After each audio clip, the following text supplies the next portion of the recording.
clicking on this video, and today I'm going to show you all of the school supplies that I've gotten from my freshman year of high school, and I'm going to give you some organization tips along with those, how to organize all your school supplies. Wow, I just kind of explained what I had explained earlier.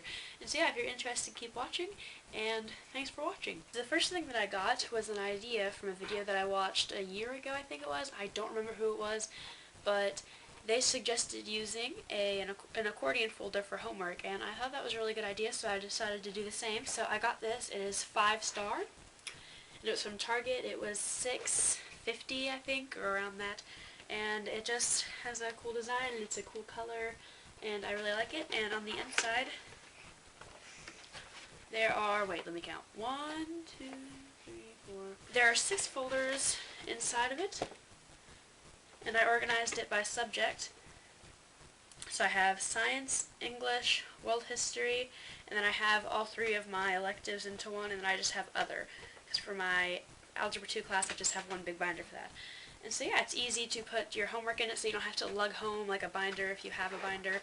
And you can keep worksheets in there and a whole bunch of stuff. So yeah, thanks to whoever that was that suggested me to get one of these, because it's a good idea, so thank you. And so that's what I got for that. For each of my subjects, I got a composition notebook and a folder, except for my Algebra 2 class, which I'll explain shortly. So they just look like this. I decoupage each one of those. You can go back and watch my How to Make Your School Supplies Your Own video. I will link it down here, and I explain how to do that. And then I also did the same with my folder with the quotes and stuff. I also explained that. And so yeah, so each of my folders and composition notebooks for each class, that was my physical science one, English one, facts, which is family and consumer science, my world history class, which I thought it was going to be American history, but I guess it's world history. And then for my Algebra 2 class, last year, here's a tip. Last year we were required to have 2-inch or 1-inch binders for my Algebra 1 class, and so I figured that would be what it was for this year. And so if you have a class that's like that, that the teachers are similar and the subjects, like the classes, are really close to each other just the next year with it, don't take your chances. Go ahead and get that supply that you needed, and then if you don't need it, you can always use it for some other subject or maybe the next year. And so yeah, so don't take any chances and get school supplies that you think you'll need but you're not 100% sure, just so you have it if you do need it. And then that is this. And then on the back of it, in my Bible, I have like things, notes from God or whatever, talking about like a verse or something, and I just wrote some of those down. I stole this from a friend, Haley, because she did it last year, but it was a good idea, and my back was empty, so I did that.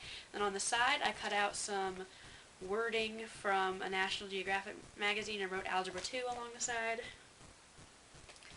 Then on the inside, I just have paper, and I will put my notes and stuff in order in there once I get it, and then in the back I just have my book cover, so when I write to school, I don't have to, I'll just have it then.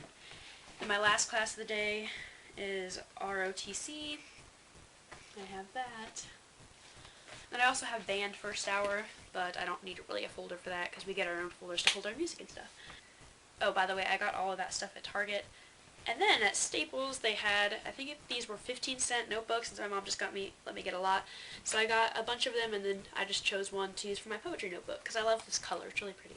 So yes, I have my poetry notebook that I will carry around with me everywhere because I love poetry, and then I just get random inspiration. It's like, bam, I have paper to write it in and stuff. Then I just got 2 composition notebooks. One of these will be my notebook for book club, but the other one I think is just going to be left over for something, and I will use that for whatever comes along. Then I got pencils, which I got 2 packages of 24 just so I have enough to last me at least, hopefully, the first semester. And this brand, I'm pretty sure is Up and Up. I got these at Target. They were $1.12 per pack. A tip I have for pencils is whenever you get them, just grab a few out of the box. It's not stealing if you're not taking them. And look at the lead. I just happened to grab 2 for examples right here. Now, I don't know how well this is going to focus because it's my mom's camera and it doesn't focus as well, but what you're looking for is pencils that look like this, if you can see it, I really hope you can, that is centered perfectly in the center. Things that aren't perfectly in the center like this will not sharpen. You know those pencils that you sharpen and sharpen and sharpen, but all you get is wood? Oh, and yeah, that's what those would look like, and it is so annoying to me, and so you want to get more for your money, and so look at each pencil brand, and you'll find one that suits you well after a year or two. And so yeah, if over half of the pencils are not centered, it is not worth it to buy it. If, like, whenever I grabbed this, 1 out of like 10 were not centered, and so I figured this would be a really good brand to use. I really hope it's just the Target brand. And so yeah, look at the lead and see if it's centered and see if it would be worth buying. And if not, then it's worth it buying like something that's more expensive if you will get more pencils out of it.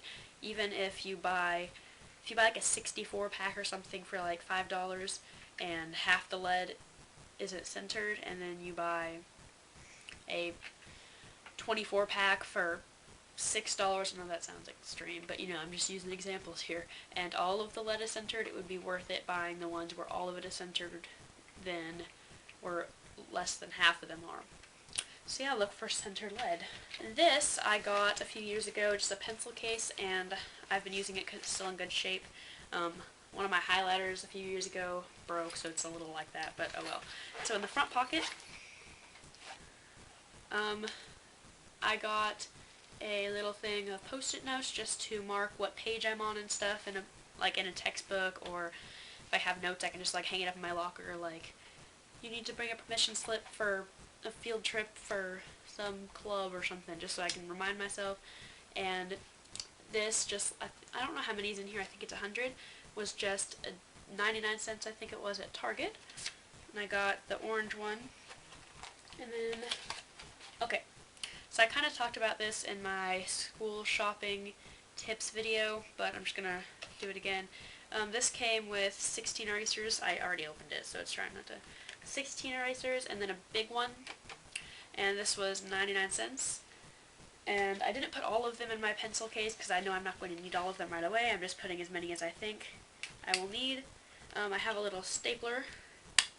I got this at Walmart a few years ago, and so I don't even know if they even sell these anymore. But yeah, just in case I forgot to staple homework or something at home, then I can have that. Like I said, little pencil top erasers just in case I run out of eraser on my pencil. I have a big one, a big eraser, and then this is for my school planner. I definitely suggest getting a planner, but I didn't buy one because I know my school gives them out. This is just to mark what page I'm on. Yeah, planners are very helpful. They help you remember, like, if you have to stay after school for a certain club one day so you don't, like, go home and forget about it, then you just have it in your planner. So whenever you look at it the night before, you're like, oh yeah, I have to be at that club tomorrow after school until 5. So you can let your parents know. We got these at Staples, and it came in a 2-pack of Bic Whiteout. And I've never had a whiteout pen before, but I think this is going to be a lot of, really helpful, because if I use a pen to write on my planner or something and I mess up, instead of having to scribble it out and make it look really gross, I can just white out. Or if we have to grade something in school, then if I mess up, I can just use a whiteout pen. I have 1, 2, 3, 4, 5, 6, 7 pencils. That'll probably last me 2 or 3 weeks, I would say. Not the erasers. I use the erasers really fast. All centered. And so I have pencils in there. And then I have pens. At Staples, they had little packs of pens. It came with 24 pens that are just different color like that. And I'm pretty sure they write that color. I'm going to test it out.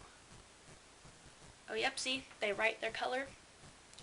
And so me and my little brother and sister just split that up. I should have written down all these prices so I can tell you guys. But written down. But I think it was $3, $2, $1. Less than $5, I know. And then I have a highlighter, a red grading pen, and then a Sharpie, which was 99 cents at Staples. And these I've had for a long time. I have index cards. I didn't get these this year. It's lined on that side. Because I found, we have a little school box where we get extra school supplies and just throw it in there, so if somebody needs it, they can just go look. And this was in there, and I was like, hey, I might need post-it, like, card things, because I will study this year. I will study.